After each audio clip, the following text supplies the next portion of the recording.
when I think about progress, I think about what can we create?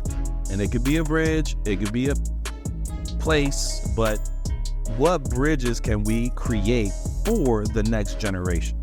For me, and I will admit that for all of my 30s, I'm 39, gonna be 40 in May.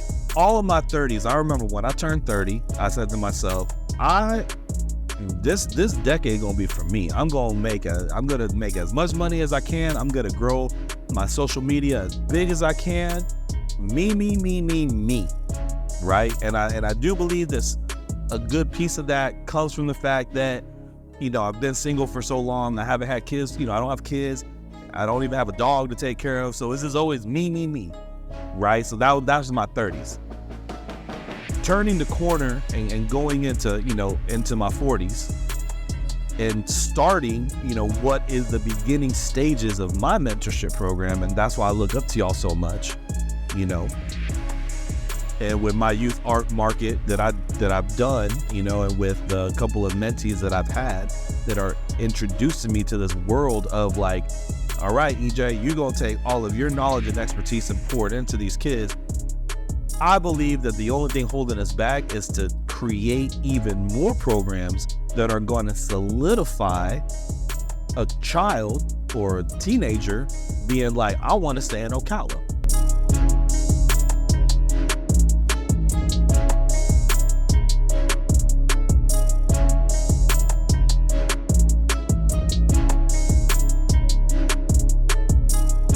Welcome world, welcome family to another episode of the EL2A podcast. I'm your host, Jamie Gilmore Jr. To the right of me, got Mr. Military, man. I don't know what's been going on with this man. The last couple of days, man, I don't even get suited and booted, man. I think he got something on his mind, y'all. But we'll watch him and pay close attention to him, all right? To the right of him, you got the Rocket, you know what I mean? Mr. E-Route, highest of 7 Hills, Mr. Eddie Rocker.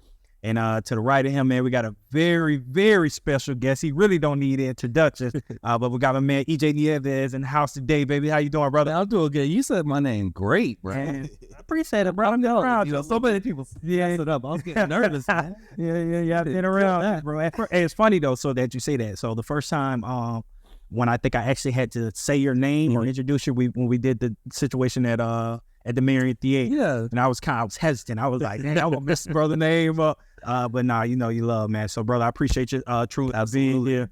I know it's about to come from this conversation because we've had many of them off record, but it's time for the world to hear, what we've been talking about in private. So let's get into it, brother. Yeah. So EJ, who is EJ? So you have added a new title to your name. So I know you got so used to saying, EJ, the artist, or however now you got to say the realtor, man. Yeah. What kind of space are you in right now, right, bro? So it's interesting, I was coming here and Hob actually, texted me because he was getting everything prepped for, I guess, my, the lower thirds. Yeah. And it was the first time, to officially be like, artist and realtor. Yeah. And so I'm feeling really good. I think the biggest piece to what I'm feeling right now is it's like a full circle moment. Real estate is something that's always been in my heart of hearts since college. I went to school at UCF, and I remember when I was going to UCF, a lot of the land around UCF was still undeveloped. And I just always would have these like daydreams of just how it would feel like to build a house or something like that around it. But I had no idea anything like that. I didn't grow up understanding real estate, nothing like that. So like I've had ideas and thoughts and desires to be a realtor or understand the housing market since college. So you figure this 2007, I'm dating myself right now. But, since that time, I've been keeping it kind of close to the chest. Yeah. So I feel good. So now that you're there, what are your goals? And we're going to try to backtrack. I'm going to stay on real estate right now. What are your goals? So, because when I think of real estate, most people say, you have to get into real estate. It's the number one to financial freedom, being in real estate. Yeah. When you got into real estate, what was the reason? You kind of just shared, kind of to what, but what are your goals? Where do you want to go with this? So ultimately, I desire to there's things that I want to build, right? And so the art has been very great for me as a single man, no kids. But I know for the next like elevation in my life, whether that be to get married, have kids, or build a house of my own, or even like expand on my gallery or build my own gallery or museum, I know that the finances need to elevate. I have a lot of people around me in my life that are realtors and brokers. And I also understand the ebb and flow, with real estate in the market. But it was just something that was just so real to life to me and so like tangible, like I could hold it, because a lot of my friends and people that I trust around me are realtors, and I see the financial success from that. And so I definitely want to help our families. That is a one of the legs to the table, if you will. But the financial aspect is also a big aspect to the elevation of everything I want to do with my mentorship program, the academy I want to build, the museum I want to build, the extension of my gallery. And so it's really just the bolstering up of the finances. So that real estate, it was a desire of my heart to be involved with real estate, but just also understanding the financial, I guess, upgrades that'll come with it later on as I, really dig deep into it. Yeah. Hey, the term Growcala, I don't know. Did you start that term? What's up? Growcala. Did you start that? Yeah, yes, I did. And so it really, and I'll shout out Teddy Sykes. Teddy Sykes and I, a long time ago when we were at our house Ocala. I've been in Ocala almost 5 years. June will be my 5-year anniversary. Teddy and I, back when we were in our house Ocala, for those of you that have been rocking with me for 4 to 5 years, you remember the old Chrysler dealership downtown, about almost across the street from Infinite L, the big white building downtown. Back in the day, we were blessed with that space for a short amount of time to be able to do kind of like art shows and murals and stuff in there and have some fun with that space.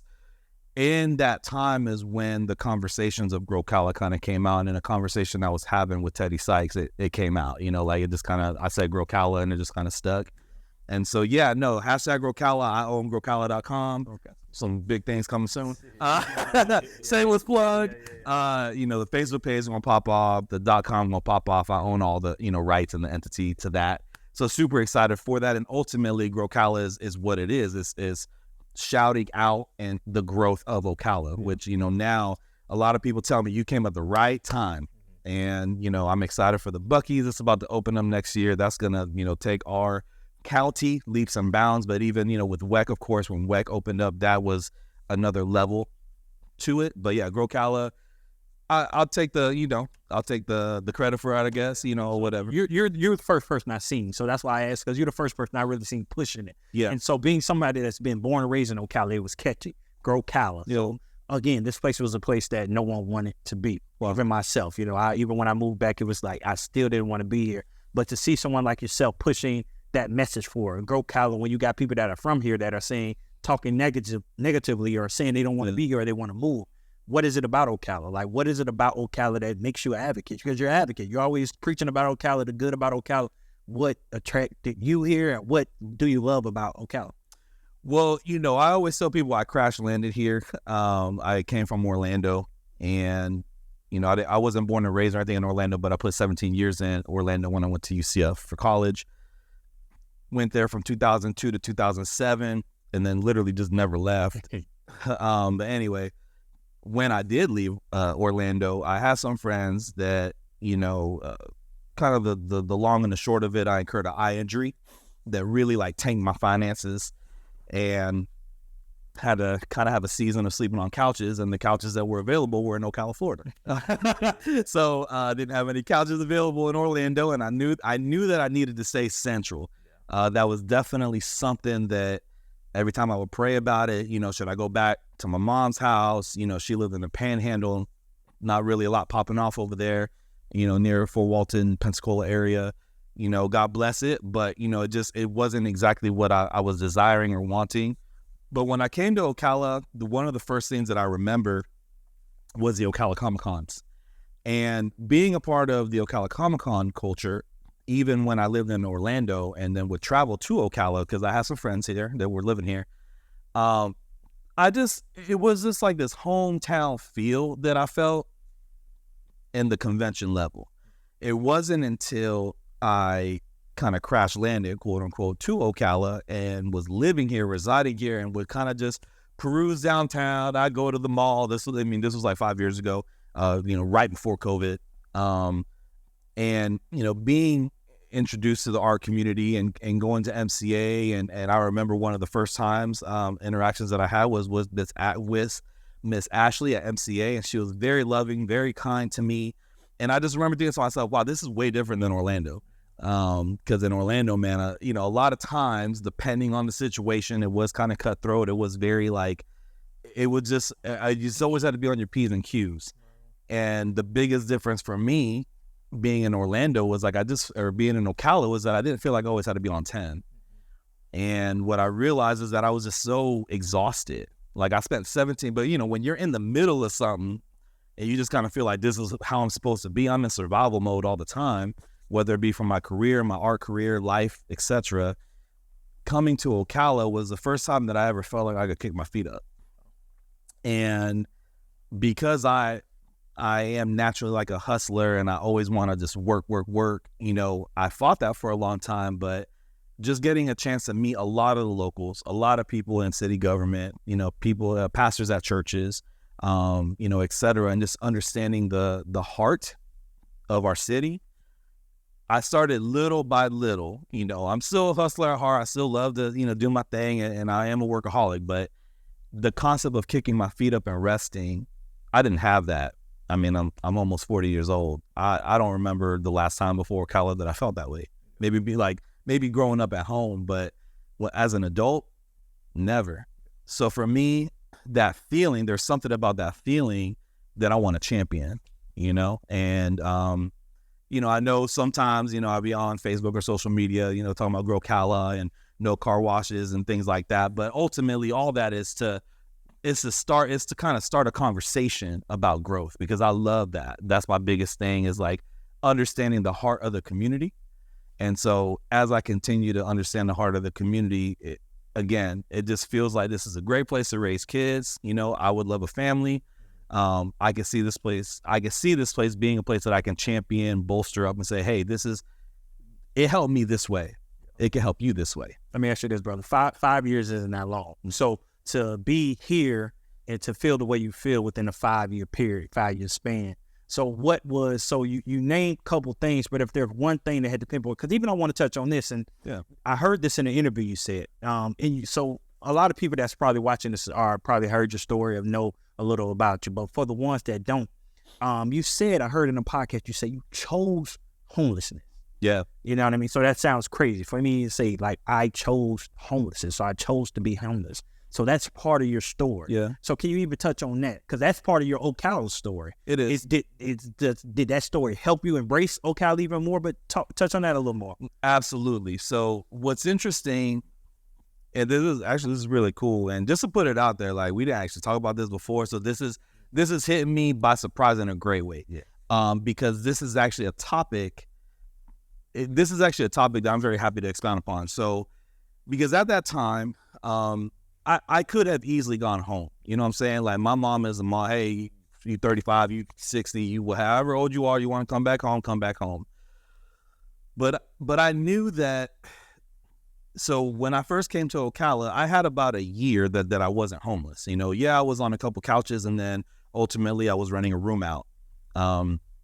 But before everything really did hit rock bottom for me financially, because I was holding on to a thread, even, the first year and some change of being in Ocala, what I noticed, being when I have an art show, for those of you that have been rocking with me or have heard of Neon Dreams, one of the first art show that I had here in Ocala with Teddy Sykes, who had like 600 people at Infinite L. It was amazing. Art House Ocala. During that time, being embraced by the community, me loving the community loving me back, and us having this like real synergistic experience with art, that was part one. When that time came that I was like, okay, well, my finances are depleted. I got to make a decision. I had the art gallery, the rent of the gallery was just barely cheap enough for me to be able to scrap and sell a couple pieces and pay the rent. But I mean, I was sleeping on a cot, in the back part of the gallery. And then at the time, I mean, it's interesting in retrospect now, people are like, oh, well, you could have got a gym membership and showered or whatever, and in hindsight, it's 2020, but I only had so much money. So I had enough to just pay my rent at the gallery and then also to eat.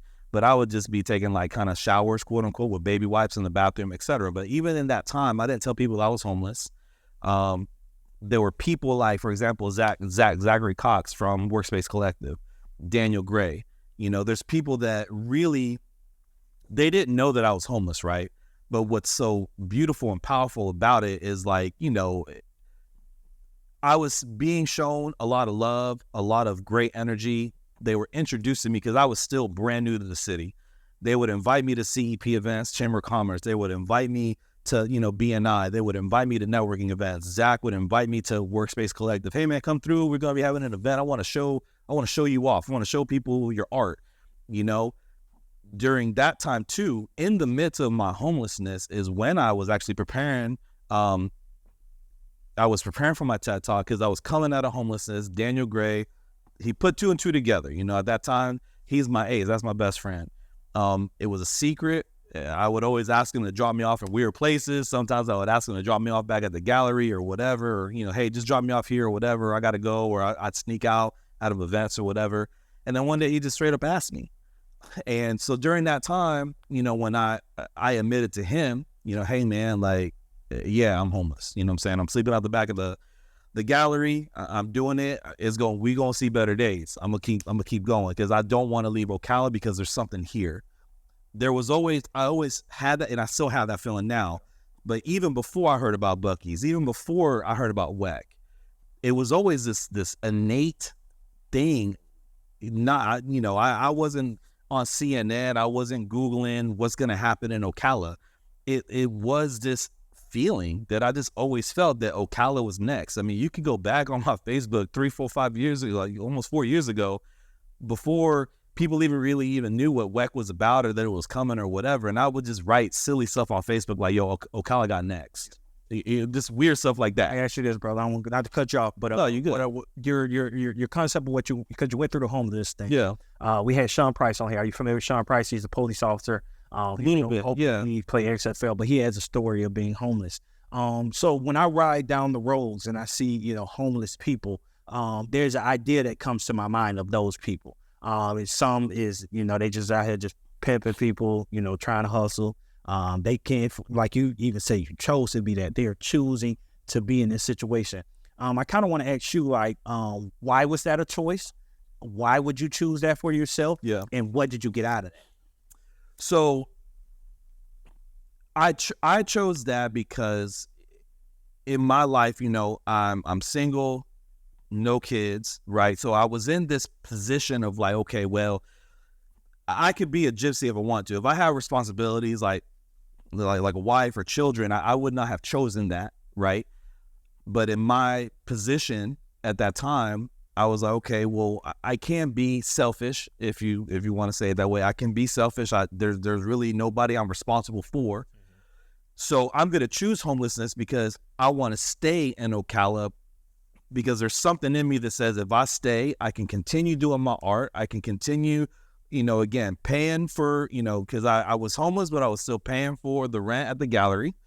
I was still paying for my phone. So I was like, as long as I got my phone, I can, showcase my art on there, sell my art. I can have art shows in the gallery. During that time, I was at Magnolia Art Exchange as well. So, I mean, I was still, I thank God, yes, I was still blessed. And I made that decision because I was like, well, if this is where I'm going to live, then I'm going to look at this just as my house. I'm going to look at it as this is my place of residence, quote unquote. Yes, technically I am homeless. But I made that choice because I wasn't responsible for like another human being, another life. If I was at that season, I would not have done it, and I would not encourage anybody to do that. But I knew that I needed to stay in Ocala because I felt like there was something coming here, and there still is many things coming, and I wanted to be a part of that growth in whatever way that I could. So when I say, it's cool that you asked me that because, and I'm kind of fumbling my words a little bit because nobody's actually asked me that question. I remember saying that in the interview. Yeah. It kind of rolled off the tongue, but it's the truth. I chose it because I'm not going to sit here and say, well, I was homeless 100%. Like I had no options. I'm not, and I don't even say that to have like a violin type story. But the thing is, in my case, I knew that I had to do that to stay central, like to stay in Ocala, because I did not want to go. The only other option was to go back to my mom's house. I want to unpack it because the cool thing, well, not cool about being homeless, but the cool thing about the conversation is it's something deeper there. Because the same conversation when I was sitting, Sean sitting right there, I was like, there's somebody you could have called to help you in that situation. And I also heard you say in the interview something about your pride. Your mom told you that your pride will keep you away from everything that you want. That's great. So what you're telling me right now sounds like it was a pride thing that you were kind of was keeping you in that situation as well. Maybe not wanting others to know that you're in that situation, but, and pride can't kill you. Pride, us as men, we all, at some point of our life deal with pride and having to put ourselves down to come back up. You know what I mean? To get back to where we want. So in your situation, I want you to kind of, is it like, was that a prideful situation for you right now? It's like, I'm EJ, I'm gonna figure it out. Yeah. Well, and what's crazy is I'm gonna try my best to answer that, and I'm gonna roll it into something else that has to do with pride, right? Because my mom was and still is right, because it's interesting. It's a two and threefold type of situation. I could have put my pride to the side and been like, I'm going back home. There are instances where pride or ego it will catapult you, in a positive way. It's almost like a tool or a superpower, understanding how to harness it. So in one breath, I would say, okay, my pride helped me not to go back to my mom's house, which that was a choice, but my pride kept me in Ocala.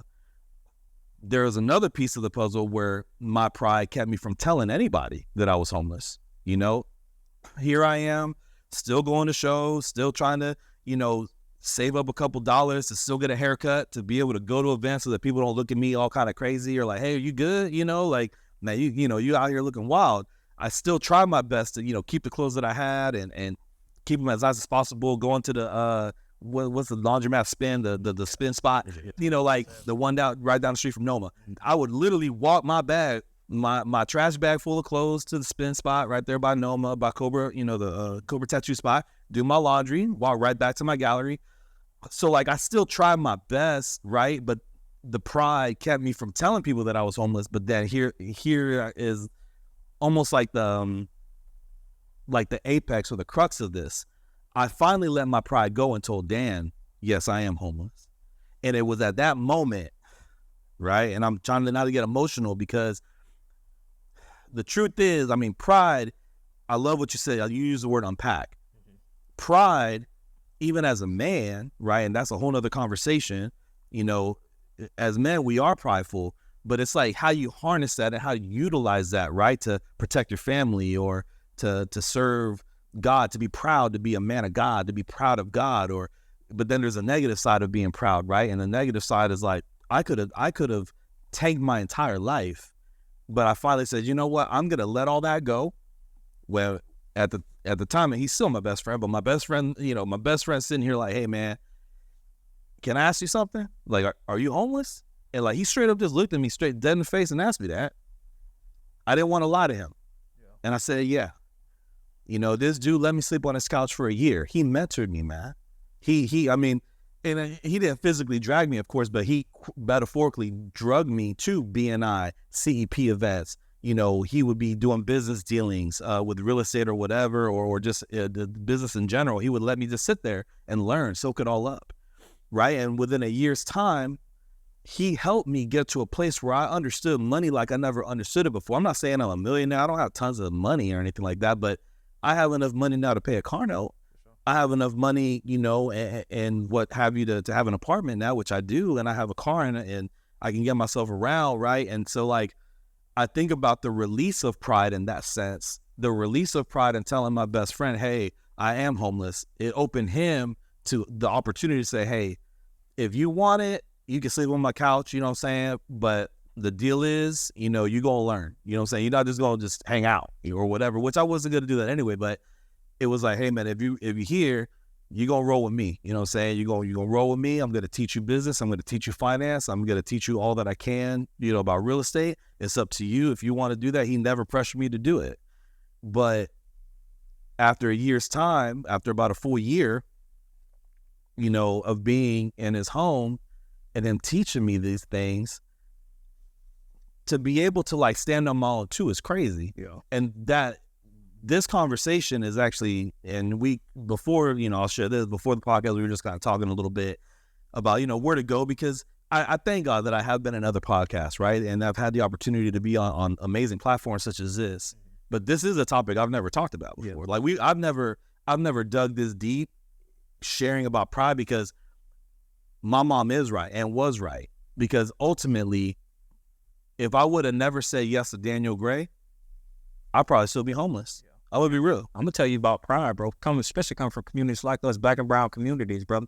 You know how many people don't die from pride, bro? Like seriously, just from a side of town you grew up on, the pride of not being able, somebody steps on your shoes and not being able to say sorry, or, you know, so pride has taken so many people's lives, or has hurt so many people incarcerated, but we still deal with pride. And it's a big issue, even now. So even for myself, I have to check my pride every day. And I think as all of us, you have to check, even especially when you're in a team, like when you start dealing with different people, different energies are coming around, you have to check yourself every day to make sure that your pride is not getting away with anything you're doing. Yeah. So it's not even what you're saying. I get the action of what you do, because even when you brought up, like, and I don't know how you were specifically brought up, but so for myself and my brother, I understand, like, you stand on your own 2 feet. Yeah. You know what I'm saying? I'm pretty sure if you unpack the situation far enough, you were the reason you got into that situation. Yep. So it's like, you got to get yourself out. But what I do like to hear is the brotherhood aspect that you said. So Daniel came about. I know the power of brotherhood. Yeah. I went to these people came and spoke at one of my Rotary clubs, and they were a holistic health company, and they asked the question, what was the number one indicator of a healthy person? And obviously, you know, I'm thinking fitness. You know what I mean? What you think? They said healthy relationships. Yeah. So how healthy your relationship is the number one indicator to how holistically healthy a person is. So the relationship you have with Dan, I've seen you guys around, and you guys been, you know, I've been around you guys, and I see your brotherhood. So I know the brotherhood that I have with my brother and my brothers, and even, you know, when we building with the team. What does Dan mean to you, bro? Man, like, you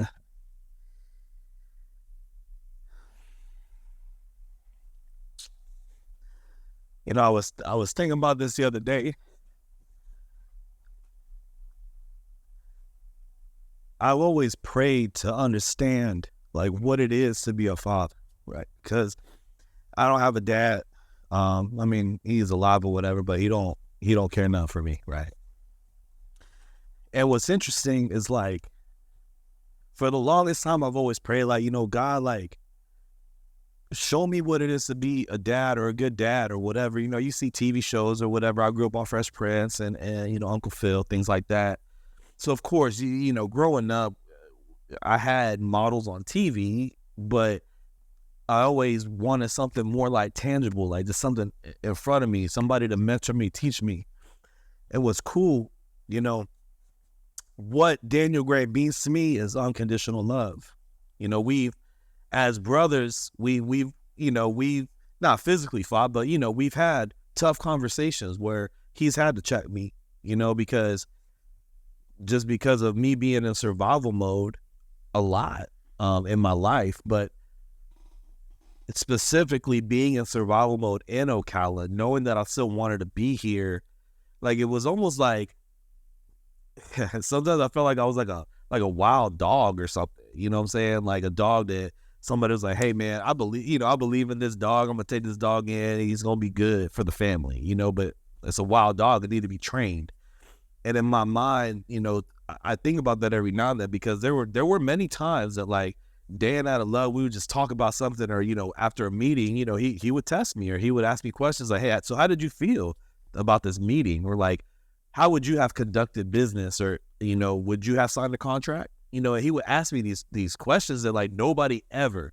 I'm saying I'm like 35 years old, 34 years old, you know, like, I've never been introduced or a conversation of just very, you know, powerful topics. I've just never been. So, like, I would always, my insecurities would flare up, you know? And so anyways, I say all that to say, like, even if when my insecurities would flare up or we'd have some spats or whatever, like I would, kind of just be, I don't even know how to explain it. Just like not aggressive, but just like, man, my insecurities would just flare up because I had never been around dudes that like were standing on business. You know what I'm saying? Like he's a father, an amazing father. You know what I'm saying? Like, him and his dad, they run in Gray Realty and it's awesome. His father's the broker. And so like, I realize out of now, I mean, we're going on almost definitely solid 4 years that I've been, best friends with Dan. He represents unconditional love because he's never, he's never called me out of my name. He's always been there. He's always had my back, even when I was wrong. And then, we would, sideline and he'd be like, hey man, we got to talk about that. You know what I'm saying? Like, yeah, maybe not in public, but we're gonna talk it out because, hey, I don't think you should have did that. Or, what about, what you wrote on Facebook or whatever. And having a brother, I didn't grow up with a brother. I didn't grow up with a father. So it's like I never had that, really that tough love or like that, like another man that's like that he's my brother that was like, hey man, I love you, but I gotta check you, bro. Like I'm just not gonna let that slide, and I'm doing it because I see greater in you. It's one thing, and I say this lovingly and compassionately because I know we have viewers of all kinds. So I'm kind of just setting this up so that the viewers understand my heart. I love my mother to death. I mean, my mom's single mom, God bless her. My parents divorced when I was a senior in high school. I have a younger sister, but there was only so much my mom could do. Like there was only so many topics of conversation that, yeah, I could talk to my mom all day long, but there's just something different, right? About whether it's a brother or a man in your life that's a mentor, or a man that's like a father figure or an uncle figure or a mentor figure that's like, hey, like this isn't how men should act. And you need to change that because it's just not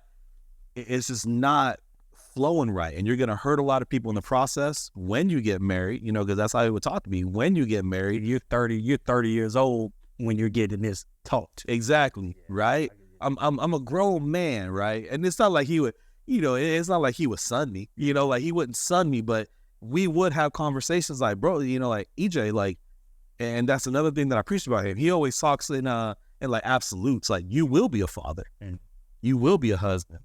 You will be in a loving marriage. Like that's how he talks to me, right? And I wasn't used to that. I always say things like, well, maybe if I find a wife, maybe if I have kids. But because he knows my heart of hearts, he knows that's my prayer. I would love to have a wife and children, right? And to build a legacy with my family. But it's like, in the 4 years that we've been brothers, he represents unconditional love to me, unconditional love from a man that's like he's my brother. Yeah. Because I didn't have unconditional love from a brother, and I didn't growing up, and I didn't have unconditional love from a father.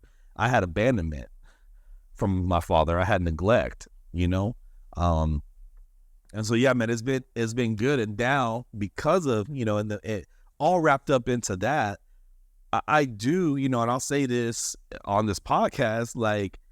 It's because of Daniel Gray. I'm a realtor, bro. It's because, I'm gonna just be real. It's because of Daniel Gray that I'm the artist that I am today, like successful, financially successful. And I will be financially successful as a realtor because I'm following his lead and because he is that kind of a mentor, and a brother. So like, yeah. What's up, family?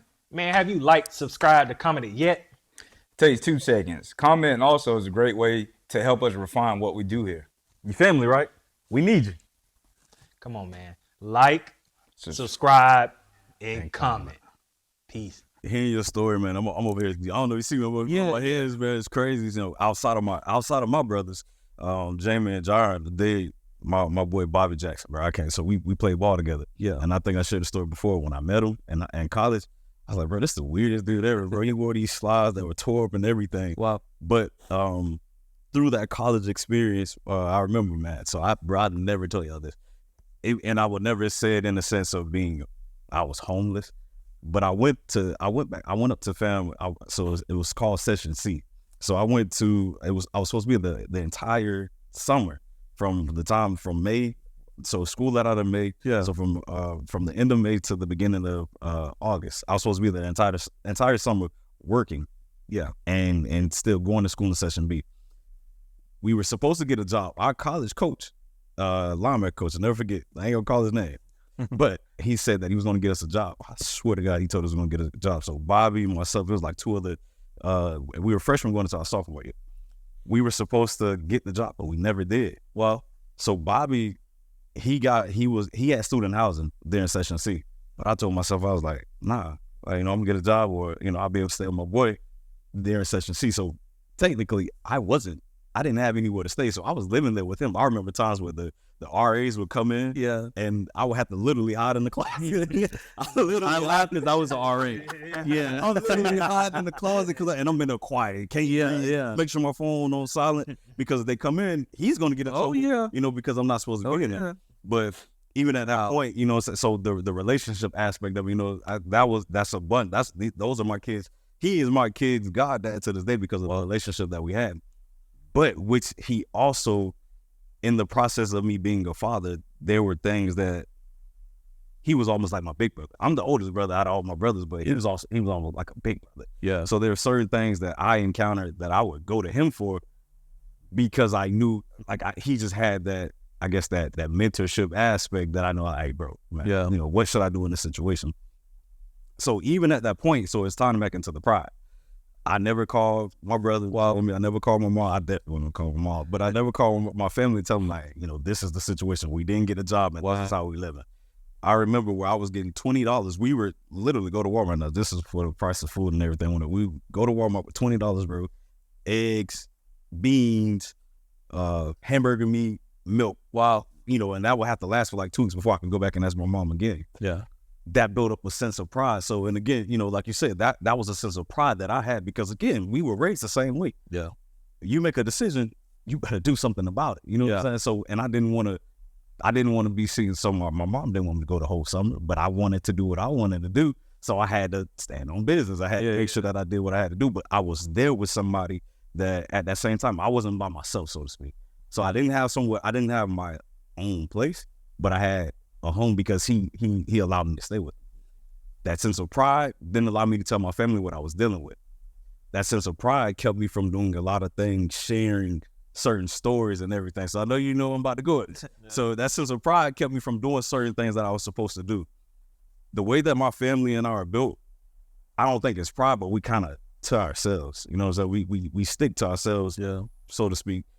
It could be seen as a sense of pride. We don't, what we deal with is what we deal with. But a lot of times it's like, there's somebody else that might be dealing with that too. Yeah. So I get to the point now, real estate. Yeah. Got on TCT real estate. Real estate. So I take the real estate test. And so for our viewers, the ones that have been following, they know that, at that point I was going through that same stage of when I'm trying to take a test. All right, can't get this test. But I got my boys, back to relationships. I got my boys, I'm talking to my boy Bobby, like, bro, what to do. Yeah. But they're encouraging me to continue with what I'm doing. Fast forward to, all right, I finally passed the test. Thank God. I finally passed the test, and it clicked. You need to do a video. I could have kept it to myself, that sense of pride that, bro, I don't want to tell nobody that I failed in life.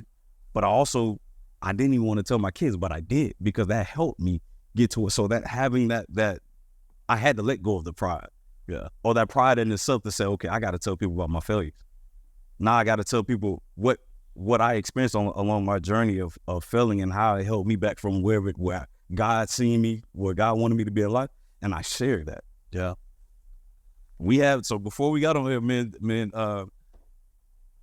EJ. Yeah, what's up? Me and EJ was having a story, and we were having a dialogue, but just to even think that there were only 2 people that reached out to me, and I hope you don't mind me sharing the story, but it was big, because even when you reached out to me by saying my story helped you, bro, we mentor every day.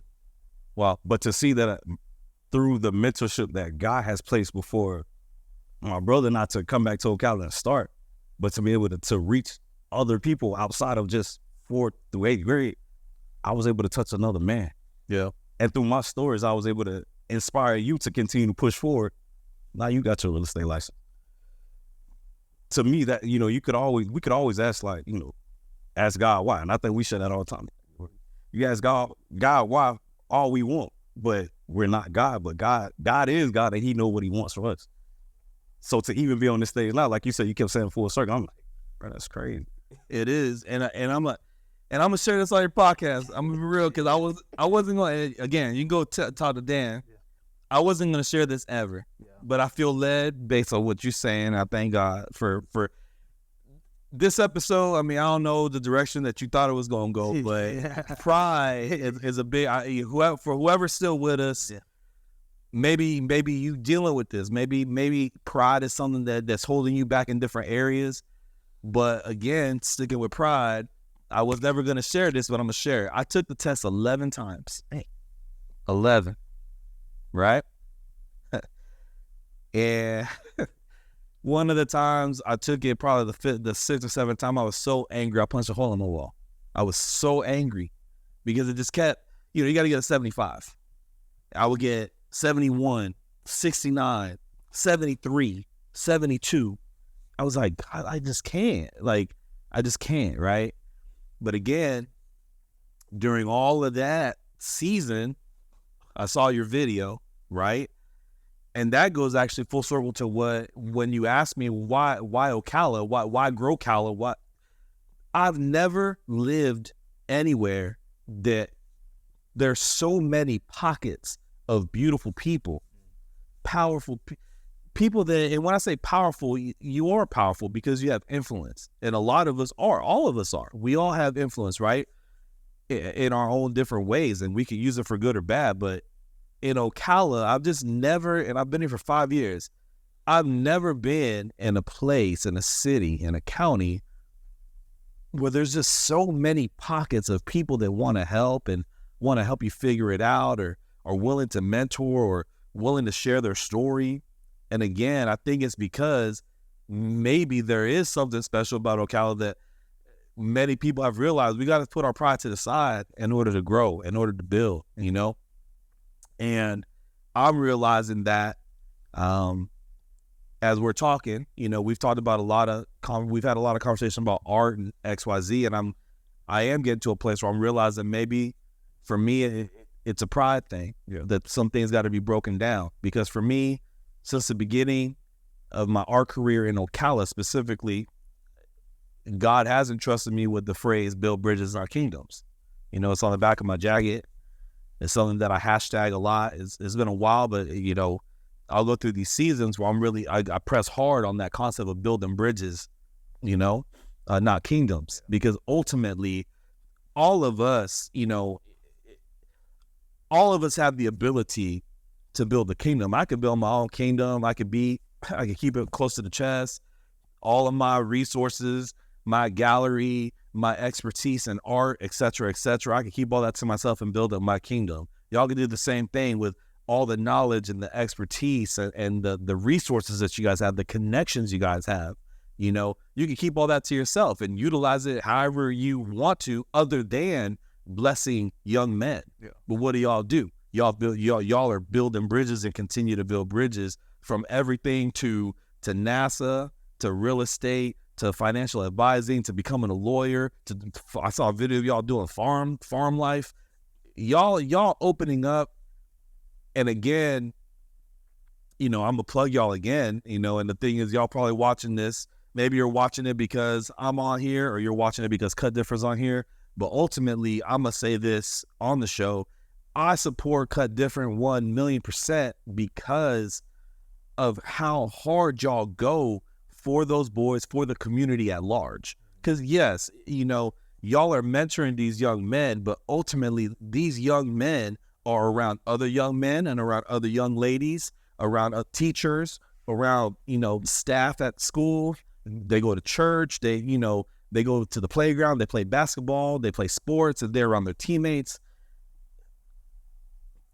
It's like the influence, it all centers in the core of it. A big bulk of the core is y'all. Yeah. And I say this on your show, I'm proud of y'all. Like, I'm super proud of y'all.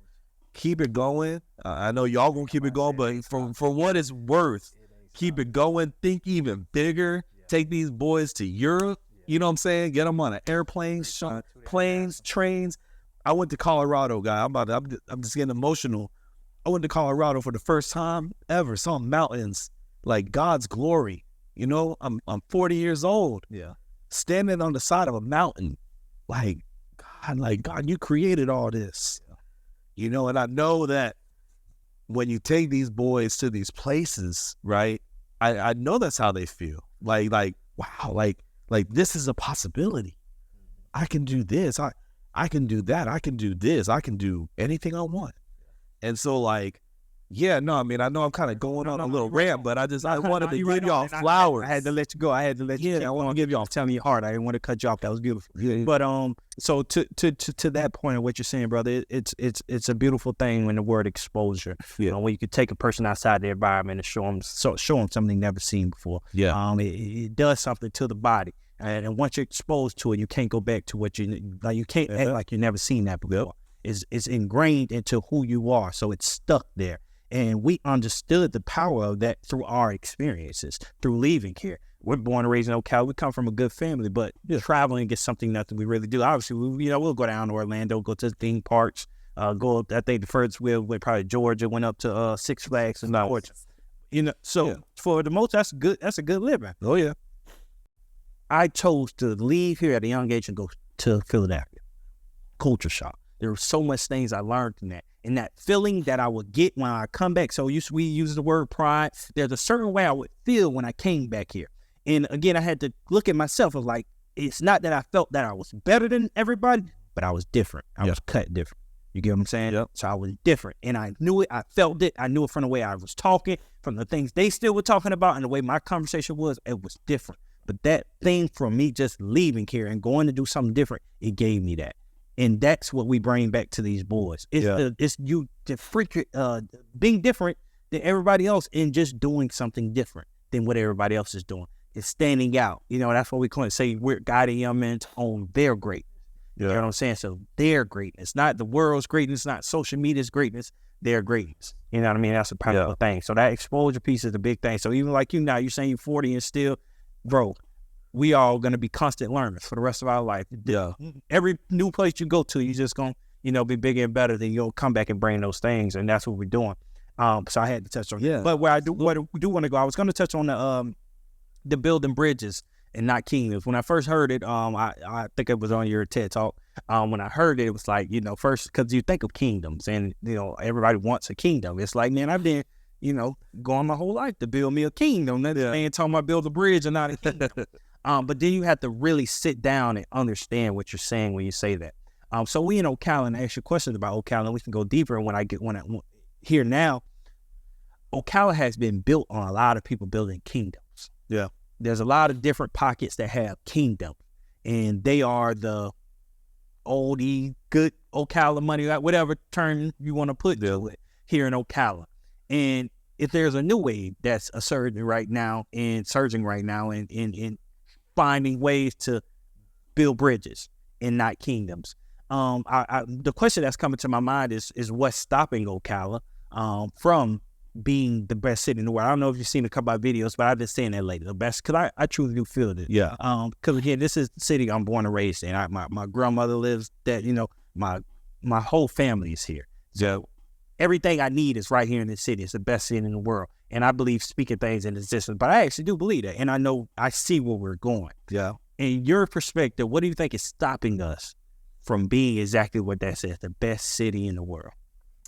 I think that one of the only things stopping us is openness to progress. And what I mean by that, because that word progress can be taken in so many different ways, especially in the climate of our nation.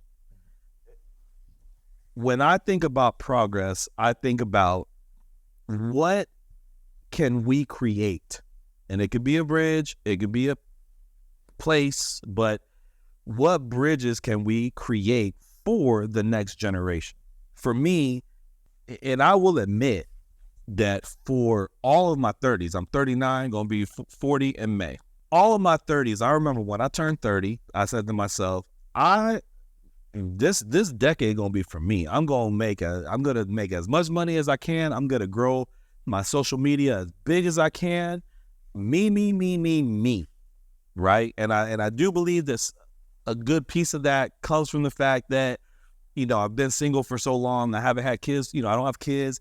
I don't even have a dog to take care of. So it's just always me, right? So that was my 30s. Turning the corner and going into, you know, into my 40s and starting, you know, what is the beginning stages of my mentorship program. And that's why I look up to y'all so much, you know. And with my youth art market that I've done, you know, and with the couple of mentees that I've had that are introducing me to this world of like, all right, EJ, you're going to take all of your knowledge and expertise and pour it into these kids. I believe that the only thing holding us back is to create even more programs that are going to solidify a child or a teenager being like, I want to stay in Ocala. Because if we were to do a survey right now, I don't know. This is just me just throwing up for instance, but if we were to put out a survey right now across every high school to every high school senior in Marion County, I would probably guess that the number is somewhere up to definitely past 50%, probably 75% of them kids will say, I do not want to stay in Marion County.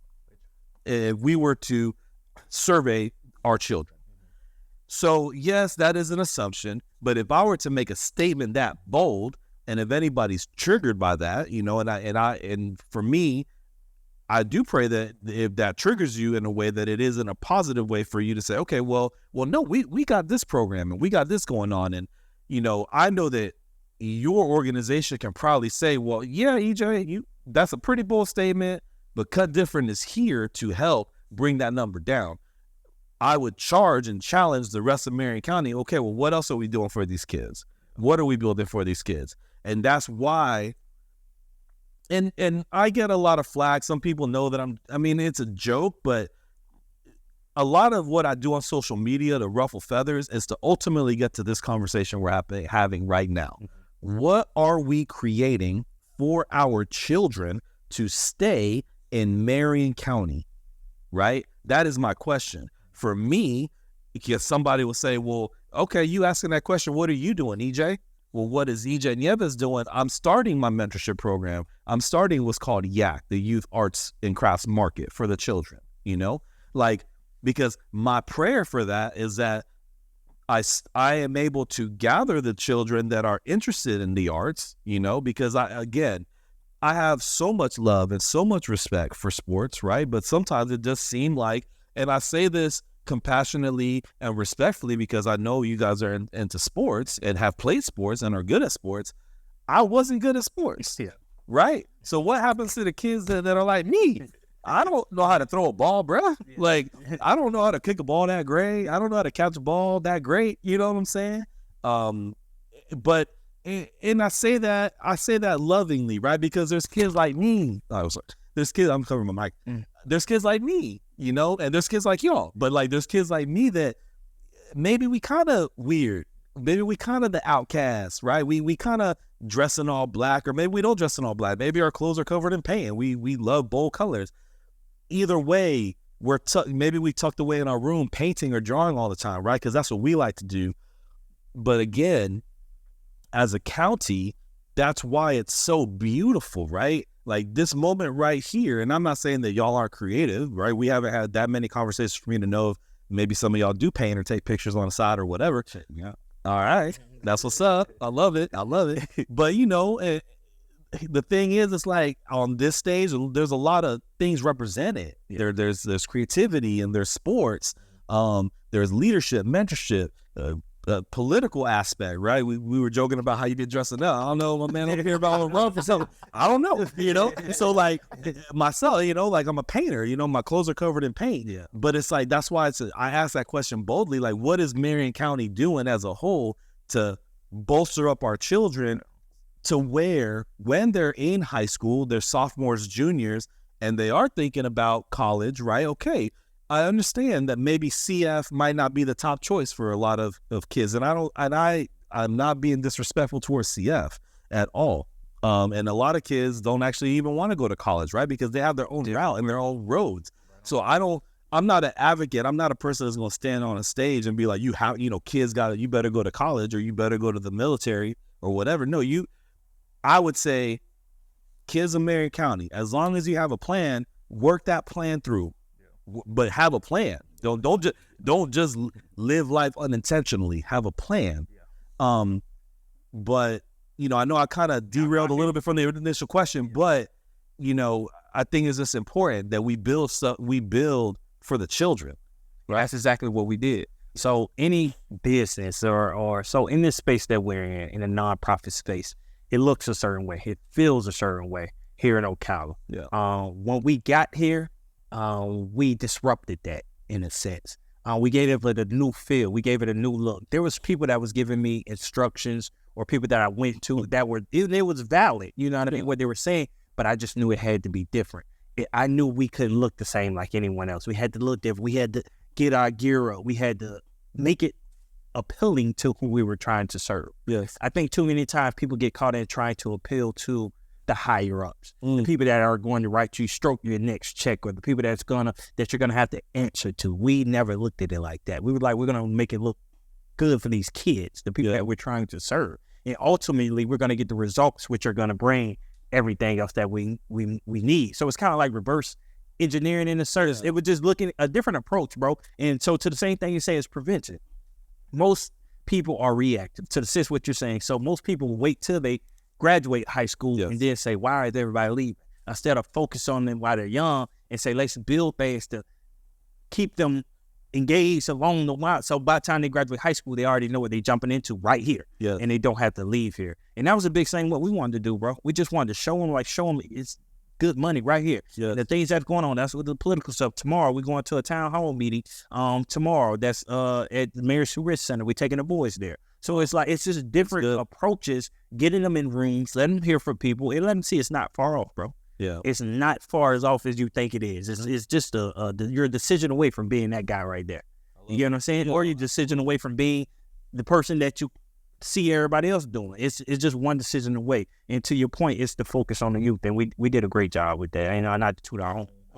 But we did. And I follow y'all's lead. Trust me. Because I'm trying to figure out, how to build out something creatively, right? Because I see what y'all doing and maybe it does look like, offering an extension, right? Or an arm for Cut Different or for other entities that already exist. But I come along and maybe add that arm, or whatever. So I've been praying about that a lot because it's important. It's important. Yeah, that partnership part of it is very big. So like those stuff I told you, we deal with different arts and health. We go down here to the Appleton.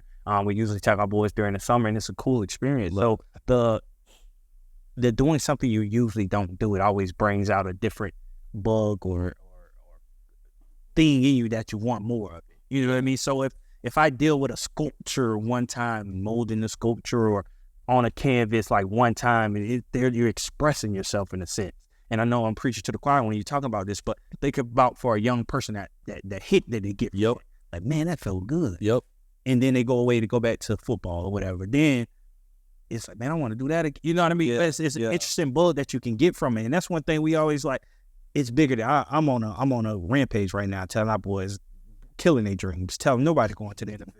Nobody doing nothing, bro. Figure something else out. Yeah. Because it's not going to work out. You get what I'm saying? So think about right now, the young people that you're dealing with. You're dealing with the young lady, what's her name? The young artist that you mentor. Talia. Talia. And then you have the older, which is Clip's daughter. Yeah, Lily. Yep. So these young ladies that you're molding, you're showing the business side of it, bro. You probably just like 5x their opportunity of being successful because you're just at a young age and you let them experience. Well, like I came into your art gallery with the young lady and start buying some of the things in there. This is how old is she? She's in first grade. First grade, and people are coming in buying something she created. Yeah, she made $2,500 in first grade, bro. In first grade. She can't go back from that. She can't. It's only up, bro. It's only up for a second. She can't turn back from that. Yeah. All of the experiences that we're trying to create for these young men that we did. Yeah, man. We businesses giving them selling T-shirts, but we're trying to it's only so far you can come back from when you're heightened so much. Somebody takes you to another level. You can't go back to the ground level, bro. So, and it's funny. So to your points, to both of your points, I think, like you say, the building the network for the youth. Yeah. So before Jamie came, I came back from college, I worked at the prison. I'm thinking, with my degree, because everybody say, go to school, get your degree, you'll be able to do something with yourself. I come back and be a CEO. No disrespect to being a CEO, but I had a degree. Why would you give me something that, a little bit, I did the work, so give me what I need. But there were people that we reached out to, so it was crazy. So we talked about it a little bit, but yeah, I think he experienced it on a whole nother different platform, because when he came back, he reached out to certain people. Yeah, to come back to our community, and our community can't help us get to where after we did the work. Well, we did the extra work to go to a higher level. We got the higher education. Well, we put in the time, and then we come back, and then there's nobody to help us, which is why Cut Different was. That's what we're here for, because we want to be able to bridge that gap, to help the youth if you do leave, whether you do or you don't. We still want to be able to show you, or like, here's a helping hand. We put this in place to help you get to a better place in life. And that was missing. So I think, to your point, if the community does that as a whole, why wouldn't they want to come back? That's and that's what it's all about, bro. And I like this. I know we I don't even know where we have time, but I know before we get out here we had to have this conversation, bro. Yeah. So, and you shared it kind of earlier. So we had an initial conversation over at Dan's studio, Studio 44. And we that night, that's probably about two years ago. That's been a while. It's been a while. And we met it that night, and we just going, I can't even really remember the conversations what we had, but we were just sharing, and stories were aligning. And I don't know if it was that night or another night there, but we got on the conversation, the algorithm. Yep. And me and you, so the crazy part about it, we had a tragedy that happened in our community. Tragedy. Yes. A mass shooting that happened in our community, and you didn't know anything about it until I told you about it. It was to the point you like, what you talking about? Yep. But for my life, that's all I seen. Yeah. So when I got on my feed, or when I got calls, this was all I was hearing about, is this terrifying thing that happened in our community. And what I'm speaking about is the shooting that happened at a party on New Year's Day, or New Year's night, whatever you want to call it, going into New Year's. And people's lives were taken. People were hurt, injured. And me having that conversation with you was like, I don't know if I want to say a slap in the face, but it was not a slap in the face, but it was like a shock. It's like, how don't you know about this? You live here. And me and you had an in-depth conversation about changing the algorithms. And I asked you a question earlier about what Ocala needs to be great. I think we need to change the algorithms, because we live in a great city where people want to help, but I can't help you if I don't know you need help. Yeah. And when we talk about the algorithm, in that situation, you would have been on your social media speaking about it, sharing it, let other people know what's going on, but you knew nothing about it. How do we change our algorithm? I think so. What's really cool about this, again, I try my best to revert to this, because I do feel like it connects. An algorithm, or building out that network of algorithms, essentially is those the bridges that we speak of, right? Because on a social media aspect, and I feel like, social media is a construct, and it's something that it's on our phone, it's on, our computers, and now people with the, Apple Pros or whatever, their goggles, but it's like a construct, right? We jump into it, if you will. But what's interesting and what's powerful about it is when we get into the concept of an algorithm, when information is not disseminated to different sides of town, different demographics, et cetera, et cetera. And so for me, I think what it's going to take is having conversations specifically geared, just like how we're having. It could be a panel situation, it could be a town hall situation, it could be whatever kind of situation, but people from different parts of town in different areas, and they don't necessarily even have to be leaders per se. It's just the representation of our county in different aspects, right? The single mother, the father of a nuclear home, an Asian lady that owns, a store, a Hispanic man that owns an art gallery, the CEO of a Fortune 500 company in Marion County, or what have you. It's figuring out a way to put all these people together. I don't know if it's a summit. I don't know if that's what we are creating here, or trying to figure out. A really great example of having those conversations is when we did meet at the Marion Theater. I believe more of that needs to happen. More frequently enough to where information is assimilated, and if there are cracks or holes in the bridges, right, or what have you, that we figure out a way to be able to fill those holes. But the only way we're going to do that is to communicate more, being more intentional on the social media aspect of things, being way more intentional about tagging and including other people in moments, going online with other people. It's going to take work, whether it's us, going Facebook Live together. I'm tagged, you're tagged. But imagine, and it doesn't have to happen every day per se, but imagine a situation where it was almost like a campaign, right? And different people just started linking up together to be intentional about disrupting, I'll use your word, disrupting the algorithm in Marion County, to where what you see on your Facebook is what I see on Facebook, and what I see on Instagram is what you see on Instagram, and et cetera, et cetera. But I feel like what happens is just like in real time, in the real world, quote unquote, when we're outside of the construct of social media and we're face to face how we are right now, unfortunately, many of us, it doesn't matter race, creed, socioeconomic status, we usually hang out with people of our own kind. And that doesn't necessarily mean race. If you and me are millionaires, yeah, we hanging out, like you $1 million millionaire, we hanging out. We going to the country club, or we going to play some pickleball, or we going whatever, and it's not like that all the time. But what I mean by that is, many times when you start breaking it down in real time, people kind of just end up flowing and being parallel and walking beside people that might look like them, or people that act like them, or people that are in the same socioeconomic status as them. And you start naturally, and so you start falling into line.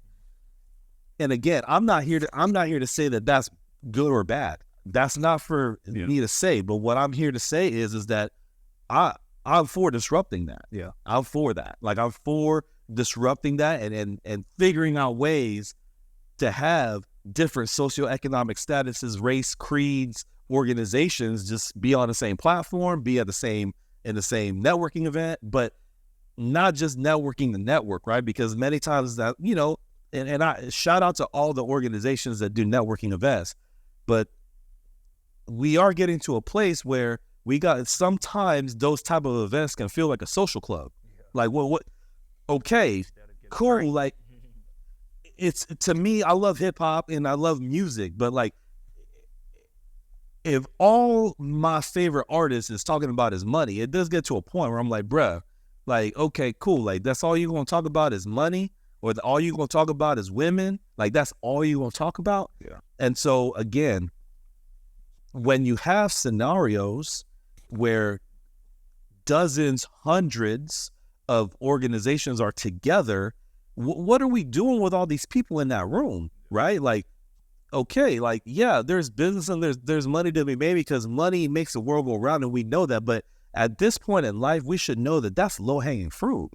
We out here trying to talk about the next generation of children. So if you have 300, 400, 500 people, again, like, and maybe that is me, and I say this lovingly and respectfully, and I know that it happens in certain circles, but I want to continue to implore and encourage the CEP or BNI, all of these organizations that they just had an annual luncheon.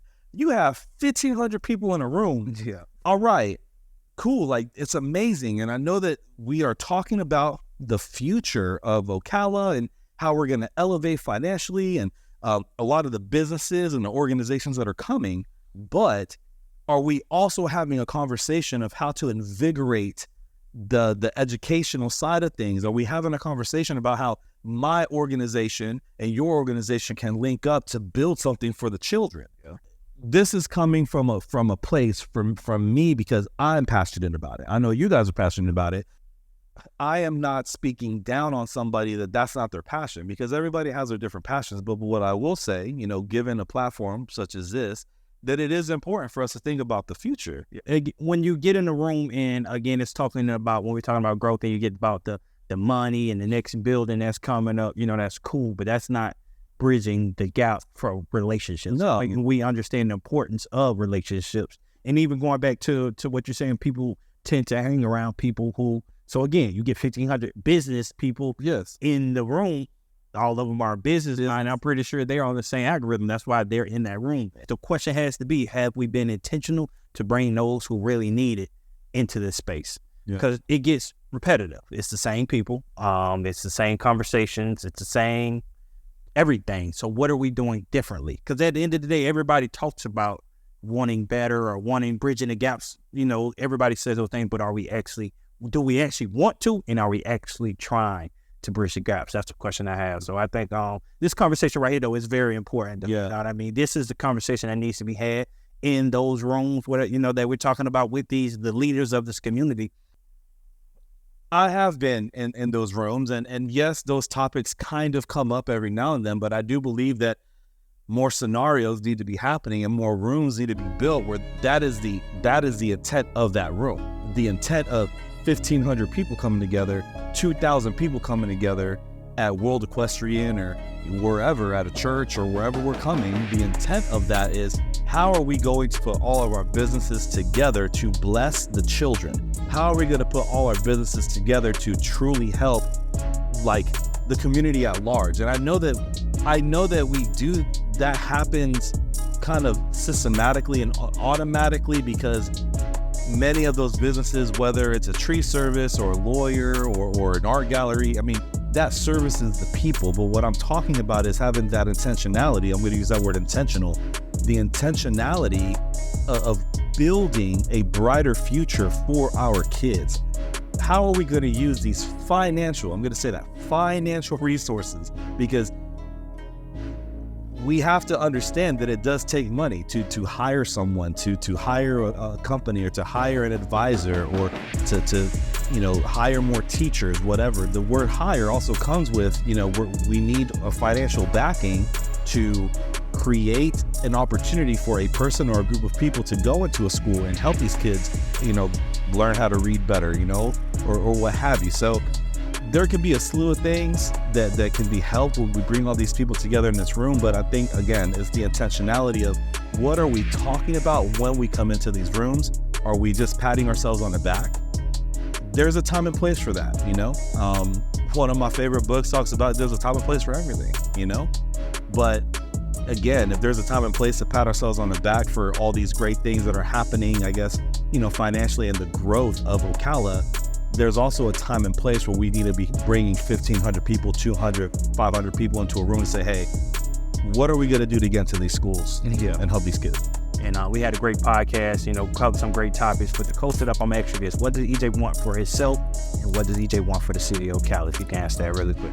What do I want for myself? I want to be able to grow more, just as a human, and love and compassion. I think that's the biggest piece of my life puzzle right now. And for Ocala to be able to build those rooms of intentionality where we're talking about how we can all come together and help these kids. I'm finally realizing, like I was sharing with you guys off air earlier, my 30s, I'm about to be 40 in a couple months. My 30s was all about me, and I'll admit that. A lot of it, how many followers I can get, how many likes I can get, how much money I can get, me. But as I'm turning the corner in life and just really thinking about my life in hindsight, retrospectively, what I want now for Ocala is to continue to build things, myself and the people that I partner with and other people out there too, but to build things that when a child is 15, 16 years old, junior in high school, when they're thinking about, am I going to stay, am I going to go, or am I going to go to college, out of state or out of town, am I going to come back to Ocala to help Ocala grow? I want to be a part of that building, to have a kid say, I want to come back, I either want to stay, I have a plan, I'm going to stay in Ocala, or I'm going to go get my college out of state or out of city, and I will come back. So I love it, brother. Man, so great podcast, brother, man. Like I said, we got to keep these conversations going. Absolutely. You always know we in your corner. Anything we can do for you, brother, please let us know. And we'll always be here for you, man. But you that's watching this, if you haven't already, make sure you like, subscribe, and comment right now.